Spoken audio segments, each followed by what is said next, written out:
welcome everyone. Thanks for joining us today. We're super excited to have you here. We'll just allow a couple minutes here for everyone to get joined, but while we're waiting, I'd love if you want to drop in the chat where you're calling in from. I am here in wonderful Denver, Colorado.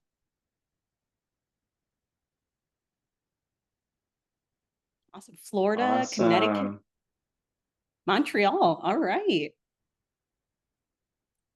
Michigan, Cheyenne, lovely place. I actually was just in Michigan, so awesome to see some Michiganders joining. Beautiful. Yeah, I love Michigan. Got another one from Colorado. Washington. All right, Washington. Man, that's just so amazing about the United States. It's just so big, and has there's some things that tie us all together, but then there's some unique parts of the country, and I love that we get to all come together on this webinar. Luke from the America's finest city, San Diego. All right, awesome. Well, while we just give another minute here, maybe to kind of get the conversation going and leading into today's webinar, I'd love if you guys have any awesome tips you want to share with anybody regarding hiring, your onboarding process, engagement. Another Michigander, go Lions. Oh, I hate to admit I'm a Packers fan. I'm originally from Wisconsin, so.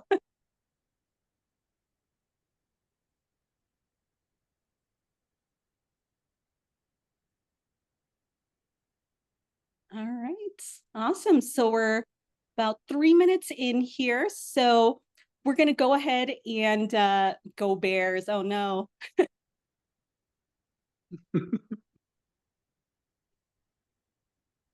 Yes, Jen, thank you. Another Packers fan. All right, awesome. We'll go ahead and get started here. All right, again, thank you everyone for joining for today's webinar. I'm Samantha. I'm a customer success manager here with Recognize. And today we have Dr. Christina Moran with us as our wonderful guest speaker. And then we have Alex Grande. So to start things off, I want to introduce Alex Grande. He's the CEO and co-founder of Recognize. He's been leading Recognize for the past 10 years, helping companies bring recognition into everyday work and transform culture at a scale. He's worked with hundreds of teams. He's also published research on social cognition and is truly passionate about the power of positive reinforcement. He's here to just share how platforms like Recognize can really help put today's strategies into action. So let's give a warm welcome to Alex. Hey, thanks everybody for joining. I see 77 now in the webinar, so it's awesome to have you. Super honor to have you. So just a couple things. We'll get right into the webinar. Just would love to plug Recognize, as it's an employee recognition and rewards platform to help companies recognize and reward their company, their staff, their culture, right? And when we love to be with people that we love to work with, things are a lot better, and we know that as a fact, right? So we're gonna talk more about that in the webinar and hiring. But if you ever want to learn more about peer-to-peer recognition, nominations, anniversaries, rewards internationally, let's set up a call. The QR code there is schedule a call. We have a number of ways to reach out to us in the future of this webinar. So thanks for having us.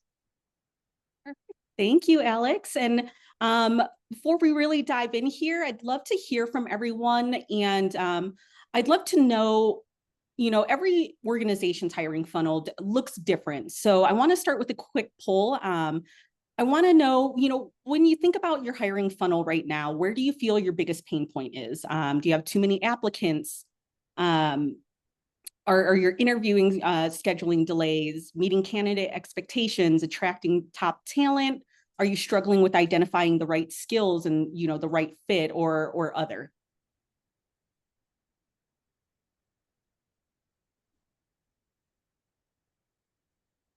Right.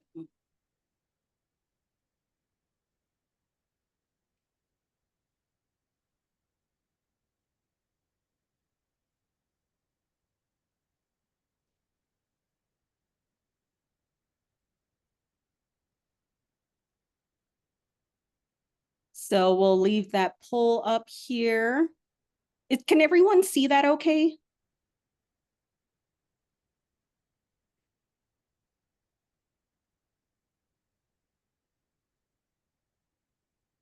All right, so Alex, what are you thinking? Mm-hmm. You know, I didn't know. I didn't think about it this time. Last time I thought about it in last webinar beforehand, and you know, it was nice to predict it, but I was just open-ended, just thinking what were people going to say. And I think it's so interesting to see that it's around the top talent, which is that quality component. It's not necessarily time to hiring, it's that quality, which I think is very telling. And that ties into the second one as well. The right skills, right fit also ties into quality. So I think people are okay taking time to find the right candidate as long as it's the top quality, but you know, getting there before the competition does. Yeah, and I see in the chat here, you know, others are struggling with that AI component. Mm-hmm. The noise, there's just so much noise. What about you, Christina? Yeah, I agree. I have heard, I think it depends a little bit on what your organization is and how big your employer brand is. From the people I hear of that are getting a lot of AI fake candidates, it's some of the bigger, more well-known organizations, whereas some of the smaller organizations, they might be dealing with some of the things that bubble to the top in that poll, such as attracting talent before the competition or finding the right skills and fit in the candidates that they do have. So it might be segmented a little bit by company size as well. Great points. Awesome. Well, thank you everybody for those insights. So now let's begin and start talking about the hiring journey. We talk about speed is always, you know, being timely is a pressure point for talent acquisition teams. And Alex, I would love to know what's one immediate action organizations can take today to meaningfully accelerate their time to hire without compromising quality. Mm-hmm. Yeah, I really feel it's having the candidates ready even before there's a job position, right? That's having what I believe is important, a registry of referrals, right? So I would love to see people put a thumbs up in the webinar here if you have a referral program. I'm just curious if you already have one set up. A lot of times the referral program, you know, involves, okay, now we have this position. If they're hired, we'll give, you know, a certain amount of reward incentive. So yeah, I'm seeing a lot of thumbs up. It seems like, you know, probably a majority of people have them. You know, I'd be curious to see, you know, looking at that data, how many of the, do you have a registry already? So I would start to capture that as early as possible.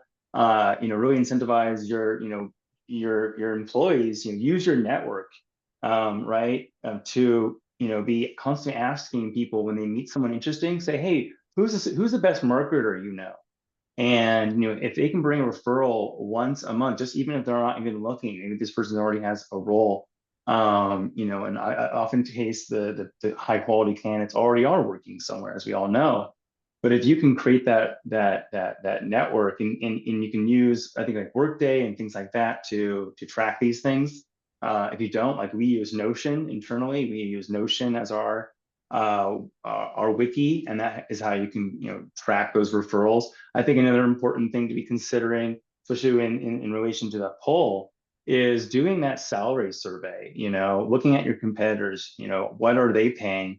You know, paying a little bit more can get that top talent and that quality of life as well. You know, you know, obviously there's easier flow of information when everyone's in the office, but it's 2025. People want to work at home partly, and the best talent want that flexibility. They want to be able to be there for their families, right? People are looking for you know, especially with the Gen Z, we're looking for more flexibility. But if you're still hiring for high quality A players, so to speak, doesn't matter where they're working, right? As long as you have the right systems in place to be able to take care of that. And when, as an HR team, for the HR folks on the call, you know, if you were able to really move the needle on, you know, better hiring methods, documenting them, I mean, the CEO will take notice on that.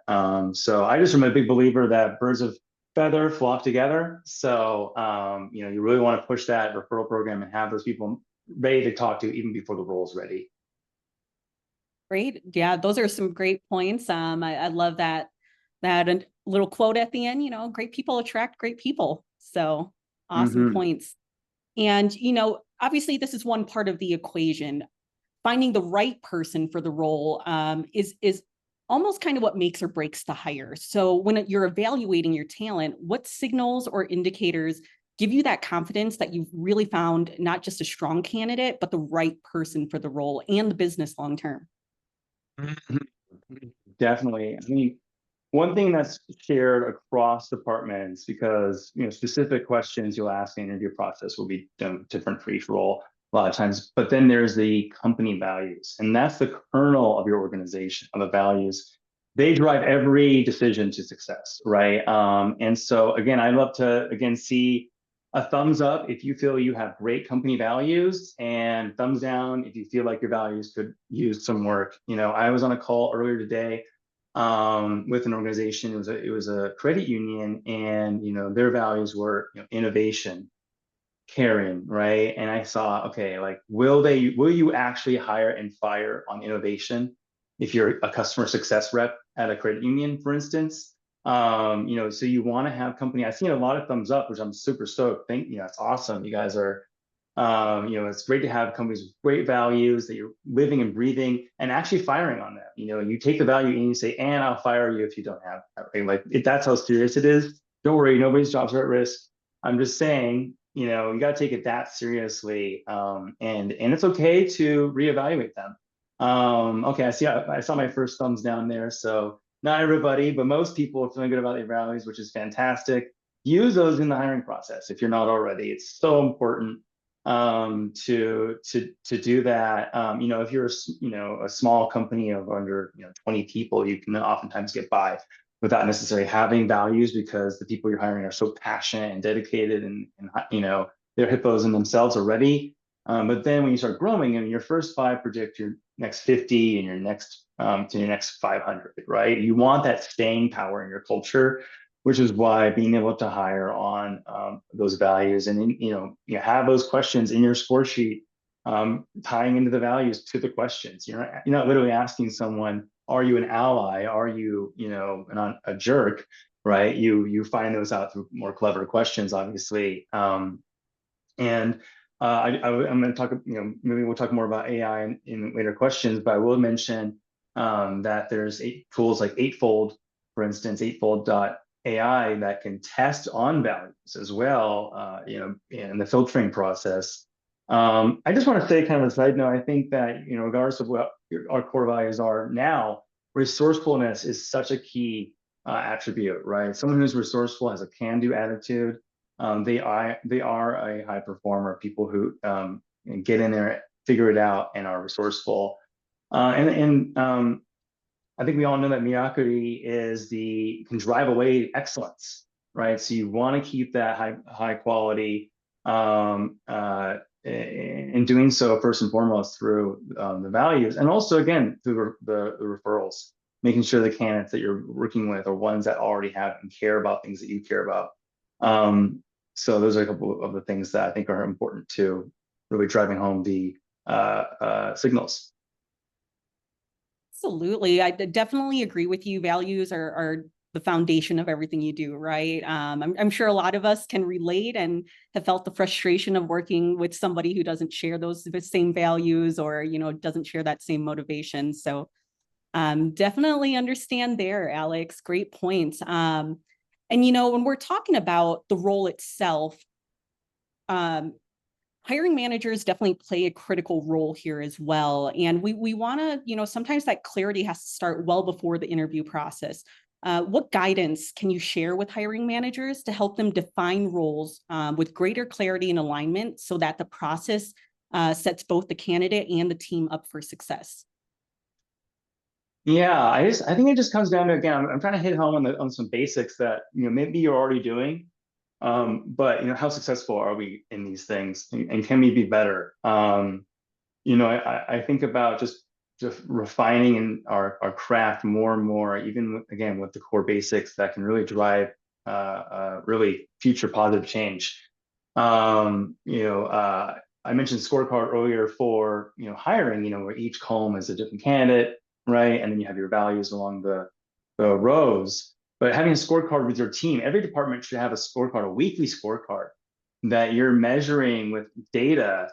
How successful are you in certain things? What is the delta change between how many referrals have you gotten, or the time to hire period? If you have a goal for the quarter of time to hire, 20 days, well, where are you at now each week, right? There's an analogy. If you're flying a plane, when I saw someone in Miami, I'm in Seattle, so if I was flying to Miami and I checked once the entire flight, whether I'm on track or not, I'm not going to be landing in Miami. So that's why planes constantly are checking where you're going, and you want to be doing that as well.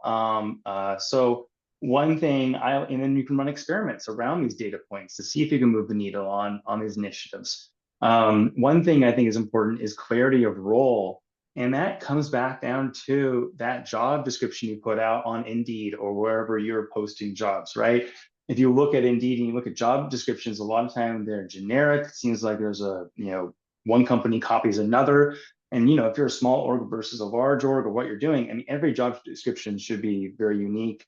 And it should be, that is your roadmap for success for the next year. It's an internal document, the job description. It's not just some, put it out there on the internet, put out as a grocery list. How many job descriptions have you seen that are basically just a list of, items or grocery lists?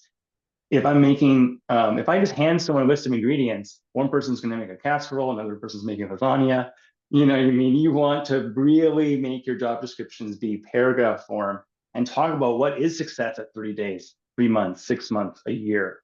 How many times have you gone into interview and you come out and then you're hiring again, like the previous marketing example, one person thinks they're a growth marketer, another person thinks they're a content strategist, another person thinks a product marketer, right? And then you're back to square one, time wasted. So I really like to have those job descriptions be very detailed, multi-pages. And people don't read job descriptions. Sure, have a synopsis, cliff notes to the top, right? Too short to read, so to speak. But then if they get the interview, they're going to read that. And if they haven't, you'll notice in the first interview, and that's an easy out. So I think it's coming back to the basics there, and be honest of what it's like to work at your organization. You want to attract the right people to your organization. Be honest of who you are, what it's like to work there. And I think also just asking early around references. Who would you have as a reference? We're not at that stage yet, but who would you have as a reference? And I think we all know that high quality employees are going to refer their previous managers rather than a peer. So I think, really coming back to the basics on the job description and making those really stellar can help with the hiring managers defining the role. Exactly. That's awesome. Really setting those clear expectations. And then another factor that really shapes the hiring process is how recruiters themselves are incentivized. It's kind of been a longstanding debate. And in your view, what's the best way to structure recruiter compensation so it drives the right outcomes as well for both candidates and companies? Yeah, I mean, you want to have trust between the hiring manager and the recruiter. You don't, and you build trust by bringing great candidates to the hiring manager, right? And one problem is commissions. I'm going to say it, like having commission for your talent acquisition team, your recruiters, it's just they're incentivized to bring the wrong people possibly. Yes, you can create guardrails where the person has to be at the organization for so long, and then you get a additional commission or something like that. That might work. It's just then there's no more process, more delay, things like that. I just prefer just to pay people what they deserve in that team. And look, the bottom line is if that person is top talent recruiter, right, they themselves are ideal for their organization, they're going to go out and they're going to find people who are the best candidates naturally because they have that innate motivation, right, which is so critical. And I also think, and then just going back to just getting the right data, and making sure that, what are the company values? What's the hiring manager's team values? Because I think we have different philosophies to do different types of jobs. So I think really understanding and having the questions, the initial questions, tie into some of that. Yes, in the screening calls, we can ask technical questions for those technical roles. I'm not saying replace any kind of specific role-based questions. I'm just saying also make sure that, again, if your value is be an ally, a teammate is important to you, have a couple questions for that even in the screening process. So I think that those things can really help. Super interesting point. Sometimes it's you're rushing to get all these people in, and to me, it's not about quantity, it's about quality, right? So I think that's a really important point as well. And finally, this was also brought up in the chat. I know this was a struggle for some of you with the poll. We can't ignore one of the biggest disruptors, artificial intelligence. From sourcing to screening, definitely it's a game changer in today's market. So with AI transforming nearly every part of the hiring process, what's been your experience with AI-driven sourcing platforms, and what advice can you give to organizations looking to leverage them effectively? Yeah, I mean, it's still an easy industry. We're still 1-2 years off for it to be, totally stellar. I think we've all, seen the incredible power it has. Even going back to the job description point, using just right now going into the GPT and adding in that kind of extra language where you say, hey, write as if you are this persona, right? And really tailor, just using Gen AI to help you with great job descriptions. It's so easy to use, and then you see the power of it, but then you start trying to use it for more complicated problems, and then you discover, oh, this is actually, there's some issues here.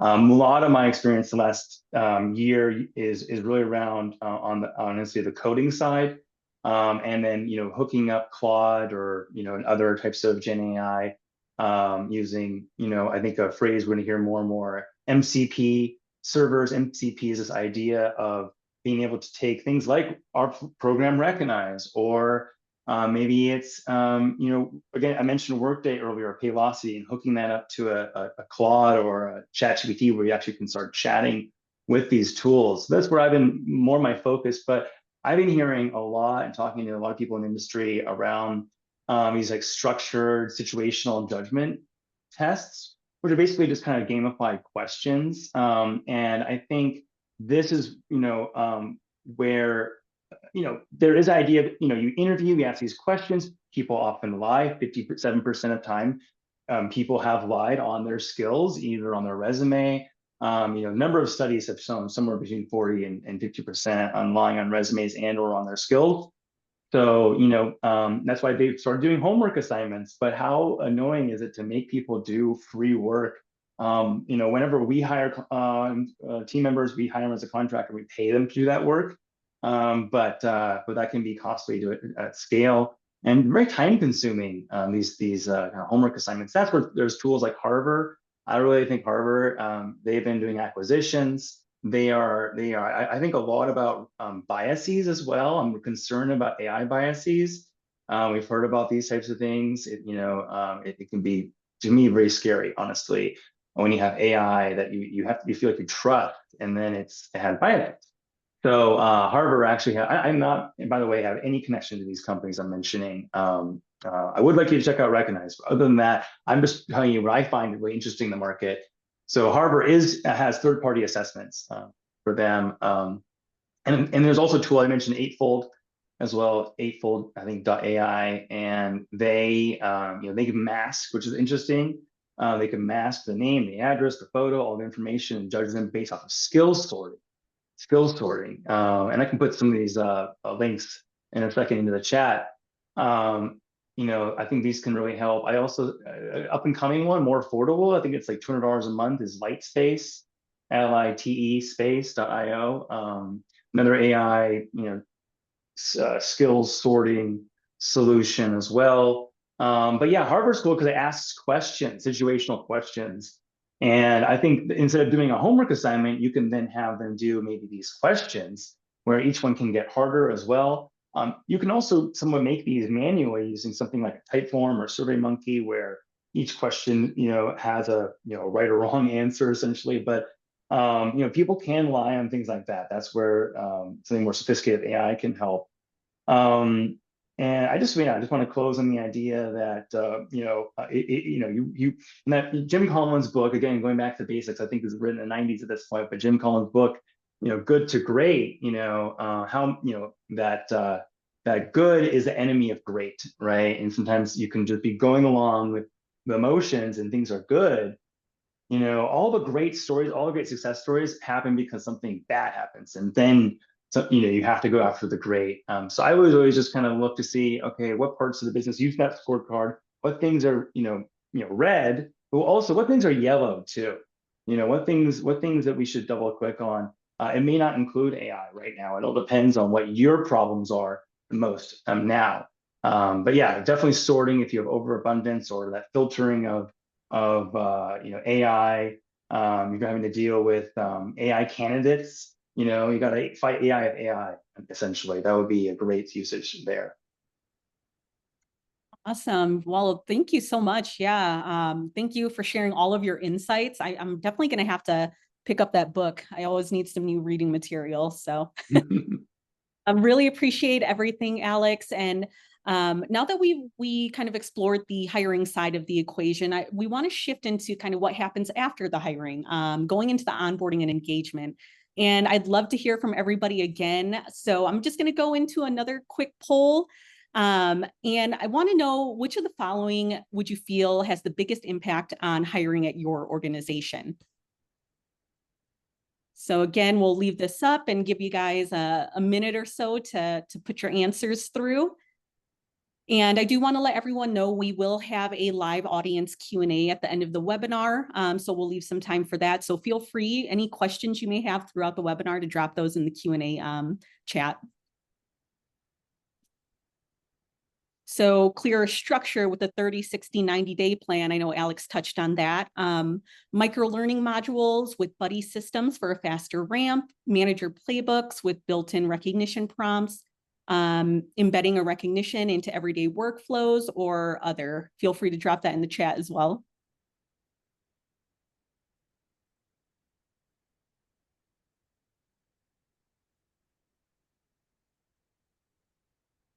All right. So structure 30, 60, 90 days seems to be the leader right now.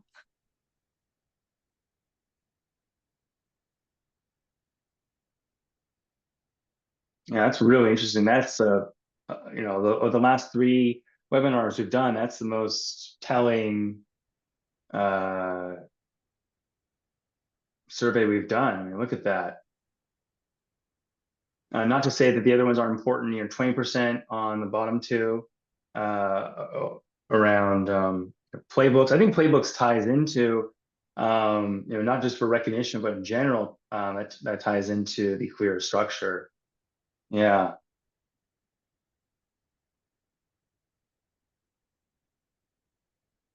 Christina, any thoughts on that from you? Otherwise.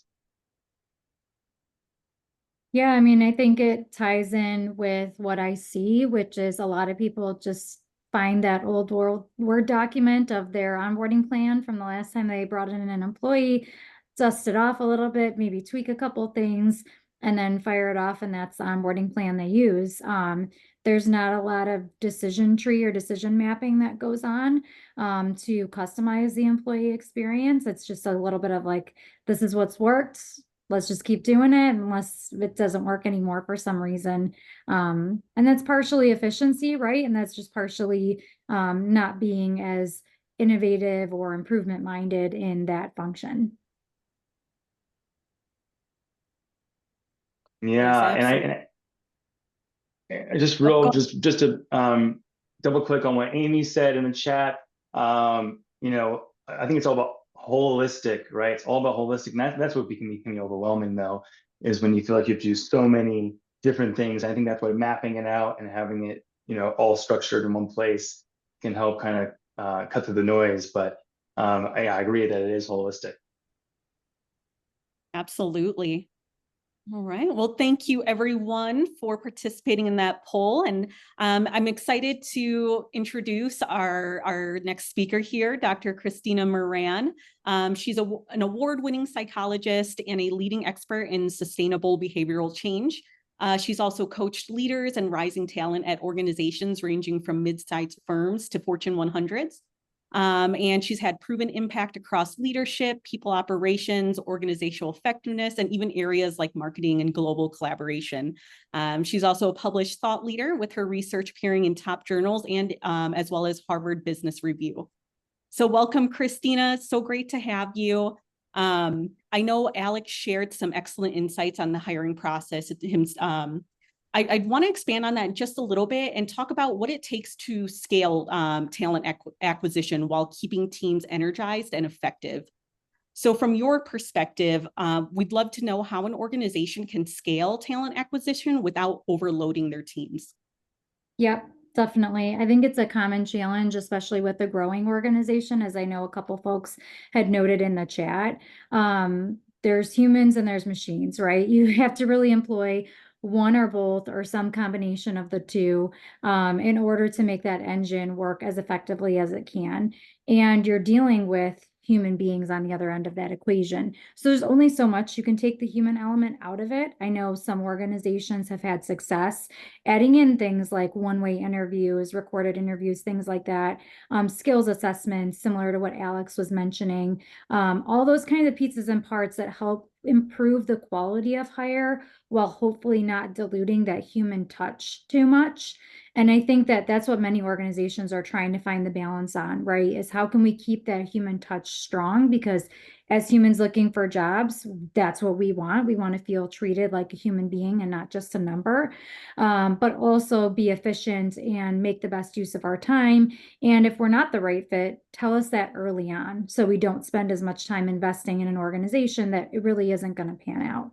So from a scaling perspective, I think it's going to be a combination of those two things. In recruiting, I view it as very aligned with the sales function of an organization. Maybe that word isn't the best representation, but the approach is very similar, right? You're qualifying leads, you're trying to find a match between an individual and a role. And so there are similarities in those approaches. And if you think about the best organizations from a sales standpoint, they still typically have human beings doing the selling, right? There's still maybe some layer of marketing involved. Typically, that's the case. And there may be that layer on the employer branding side from a hiring standpoint, but you can't ever really take the human element completely out of it. One, because that may not lead to the best hiring outcomes. And two, because again, that candidate experience matters. That's the beginning of their relationship with your firm, potentially, unless they've been a consumer or a supplier of your firm in the past. And so keeping part of that human element in as much as you can probably while being efficient is still really important. So I view it as a blend between those two, and the specific combination is going to depend a little bit on the industry, the size of the organization, et cetera. Yeah, that's great. It's always hard to find that balance between it, kind of that yin and yang, right? Exactly. And of course, hiring is just the first step. Once you have that talent and that right person in the door, now we get into another challenge, onboarding. And, with Gen Z entering the workforce, I believe Labor Bureau said by 2030, 30% or higher is going to be Gen Z. That's kind of taken over the workforce. Companies really have to rethink their entire onboarding architecture. So talking about that, what new approaches are you seeing in onboarding design today?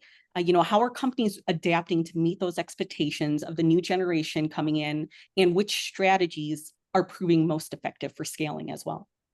Definitely. So I always like to start the generational conversation by just saying the research, while the pop culture kind of sentiment around generations is attractive and exciting, there's always more variation between or within, I should say, a generation than between generations. So if you take a group of baby boomers, for example, there's more variation among those individuals who all happen to be in the baby boomer generation than there is between baby boomers and Gen Z, for example. So it's a really broad brush to be painting with. And a lot of the psychological research shows that any new generation entering the workforce has kind of been treated the same way. So millennials, when they entered, it was like, oh gosh, first generation to grow up with the computer. What are we going to do? How are we going to do this? And the reality is, again, at the very fundamental level, they're all human. We all want, roughly the same things. We want to feel fulfilled at work, challenged, have meaningful relationships with our colleagues, so on and so forth. What I'm seeing, though, in this specific group of individuals who's coming out of university or entering the workforce for the first time, a lot of them went through those COVID years, right? And so they were very isolated. They have a lot of feelings about that, of course, in terms of what that means from how they want to connect with people going forward. To Alex's point, like the remote hybrid office conversation is a big conversation among that group. And again, I don't think you're going to find one set point just because all those individuals identify with that generation. I actually see a lot of Gen Z who ask if the company is in the office because they want to be in the office. And I'm not saying that because I'm endorsing like return to office broadly for every company or anything like that. It really depends, though, and it depends on whether there's compatibility between the way your office is set up and what those candidates want. So, for example, if they're on Zoom calls or whatever virtual calls all day long, yeah, they're probably going to want to be at home where they're comfortable. Or if they're not really interacting with people, they'd probably rather be at home where they're comfortable and can go to their own kitchen and their own restroom and so on and so forth. But if there's meaningful engagement happening in your office with physical human beings, not behind a screen, and mentoring and lots of learning going on, then that might be really exciting for them. My experience is just they don't want that judgment made for them in a lot of cases. They want to be able to exert their judgment if they're feeling sick, or if I'm in Cleveland, there's a snowstorm and it's not really safe to be driving in, things like that. Like they want to be able to use that judgment that they've honed over many, many decades, trying to figure out the best thing for them. So from an onboarding design standpoint, what I see is that what they're looking for is really similar to what past generations have been looking for coming into the workforce. They want a clear connection between somebody who's experienced, who's going to teach them, and themselves, right? They have a lot of questions. They learned how to do things by the book, so to speak, possibly not from an experiential standpoint. They want that experiential piece. If they do feel like that relational piece is important to them, they're going to want that relational piece. They don't want to just be kind of shoved at their desk in the corner. They may want things like luncheons or opportunities to connect with colleagues that are a little more casual and not necessarily task focused. And new people coming into an organization generally all want that, right? It's kind of hard to come into a new environment and make friendships and connections.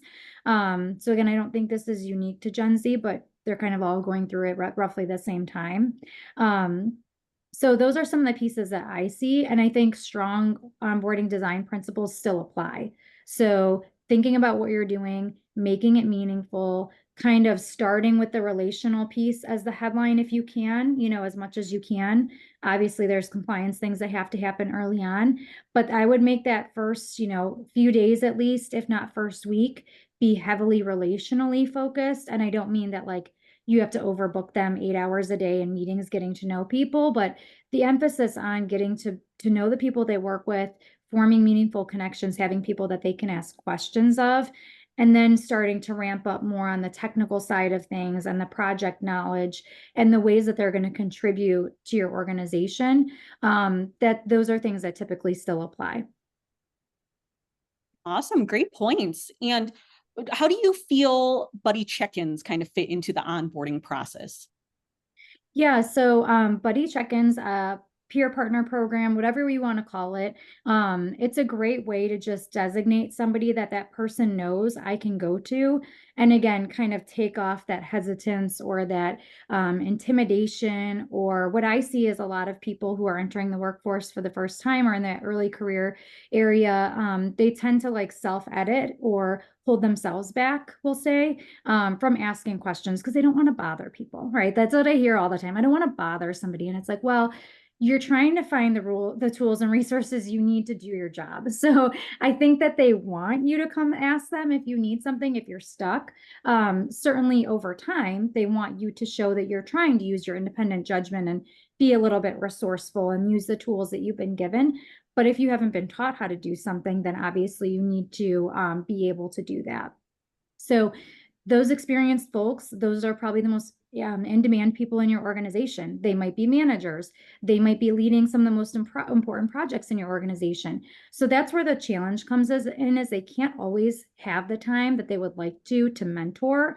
And so having a peer partner, not necessarily to learn how to do your job from or how to do everything from, but like, hey, that weird question of like, I noticed that everybody's parking over here and I thought I was parking in the right spot. Like, am I parking in the right spot, or whatever it might be for your organization? You know, those are things that they can go ask that person to, and just kind of be given a pass of like, you don't need to ask permission. I know why you're asking. I know why you're coming to me. Like, you can ask me those things. And usually organizations do a great job of picking who those peer partners or those buddies are, because they know those people generally have good judgment, are going to point them in the right direction, aren't going to make them feel bad, all those important things.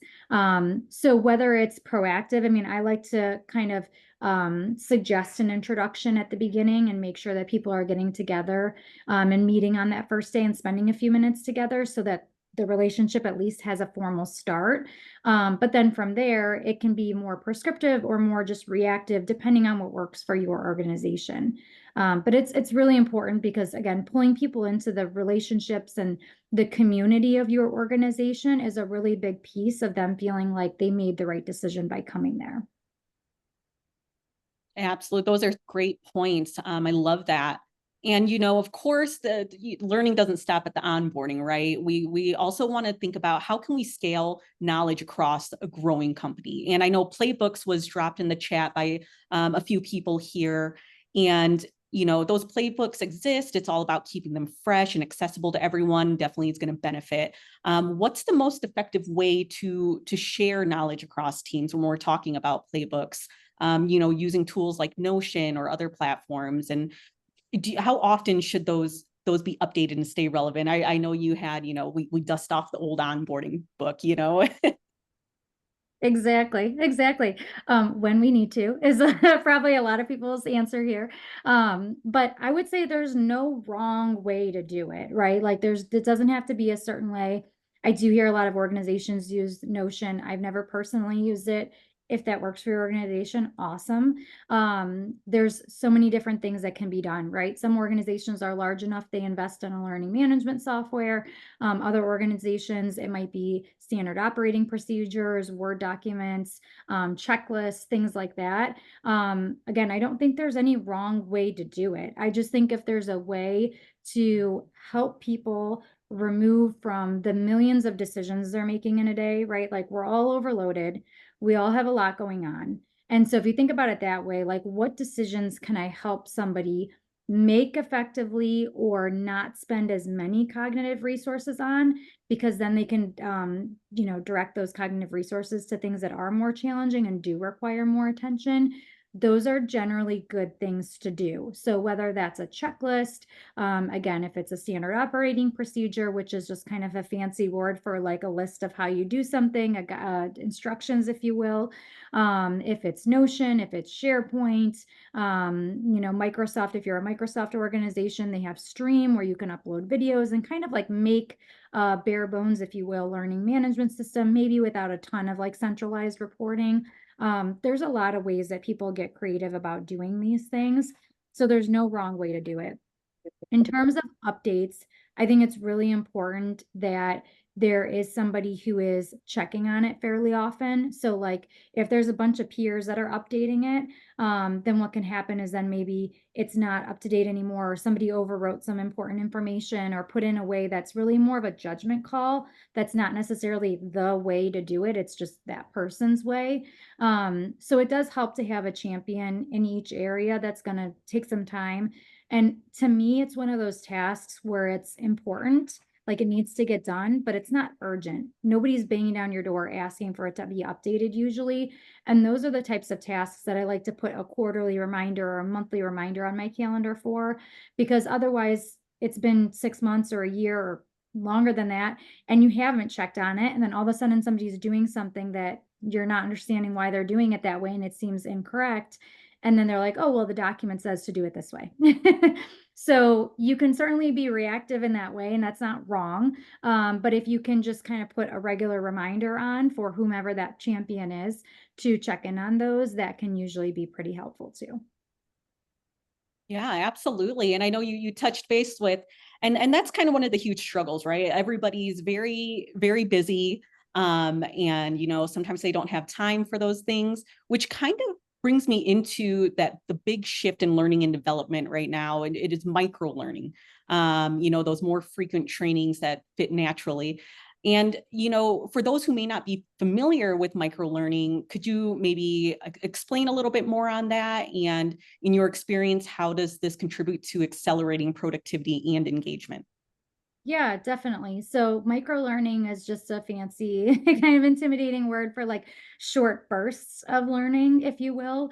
I think we're all probably most familiar with it when we've like Googled a YouTube video of how to do something that maybe takes a few minutes. So whether it's like how to do something in Excel, or how to, even if you think about doing something around your house, how to do something around your house.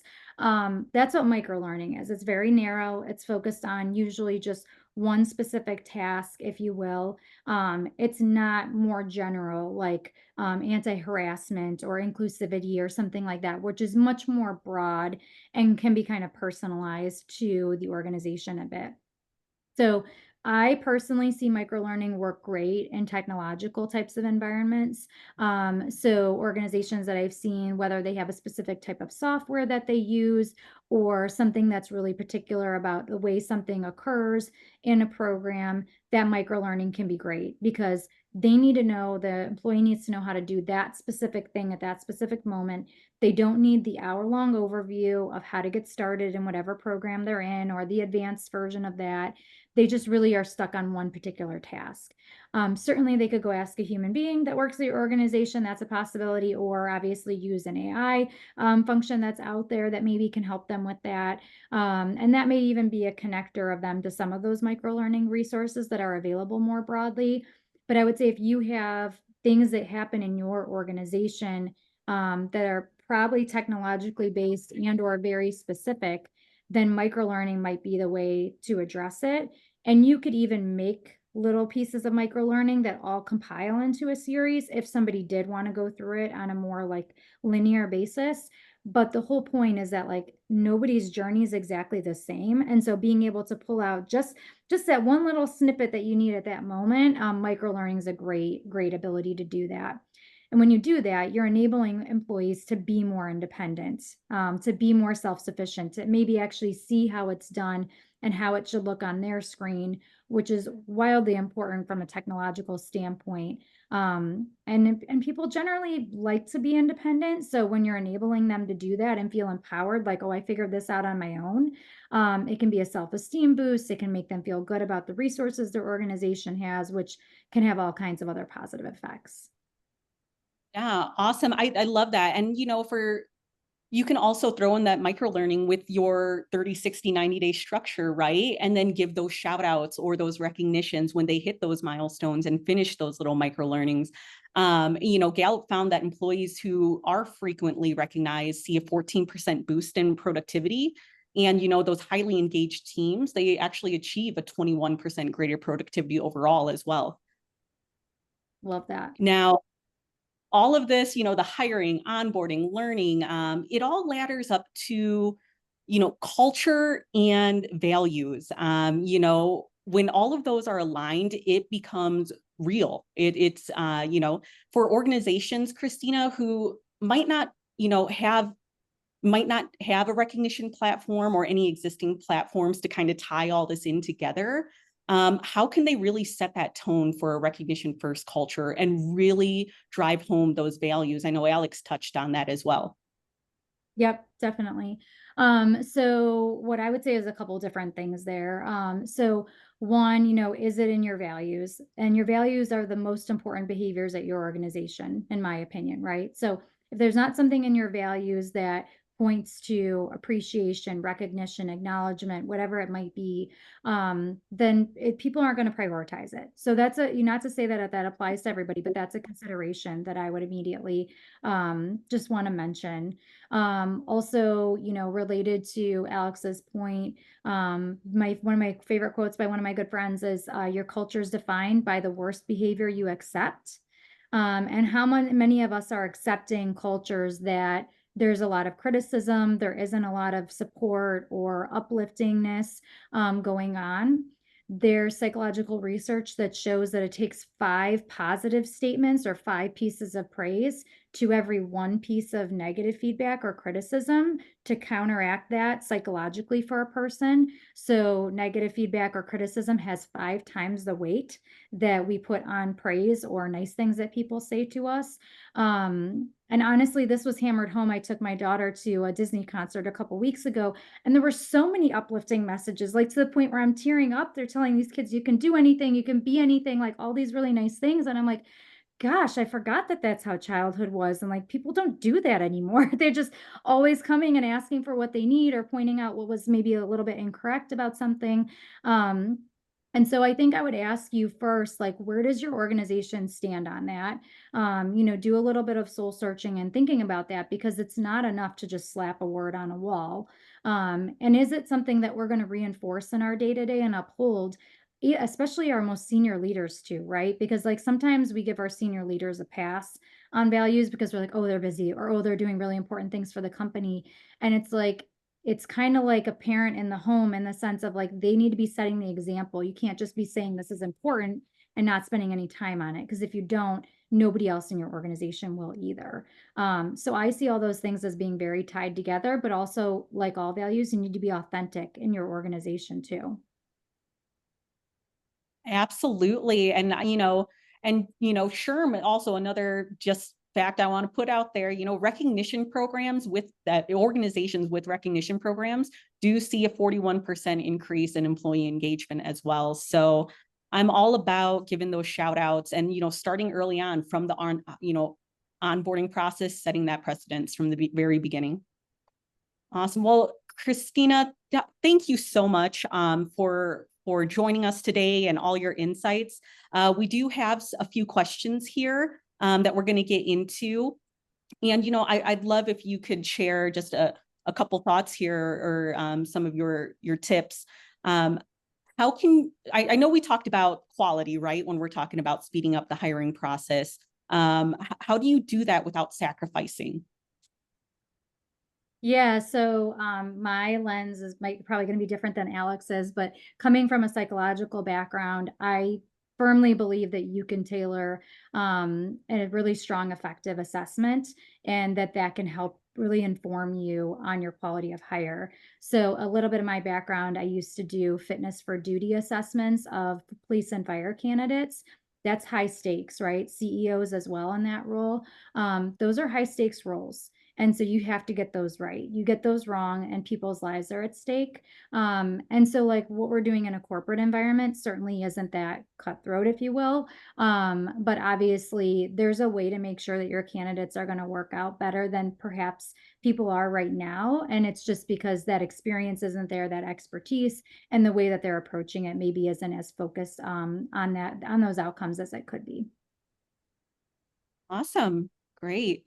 And our next question here, how can a TA leader build trust with the hiring managers within their organization, or have that, have that autonomy to say, hey, this is the right candidate, without, slowing down the hiring process?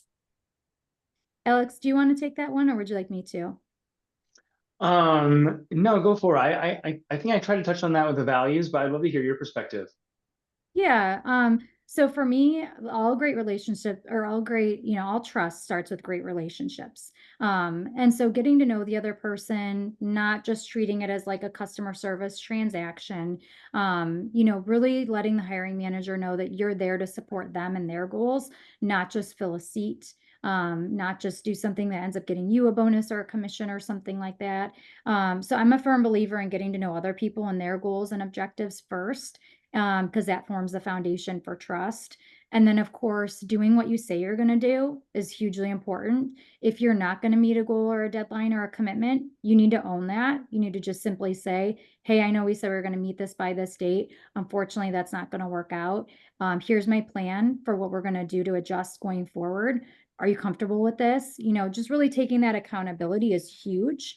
And then communicating is very, very important. A lot of people think their job is to put their head down, do their work, and bother other people as little as possible. And that has unintended consequences of people not knowing the status of things.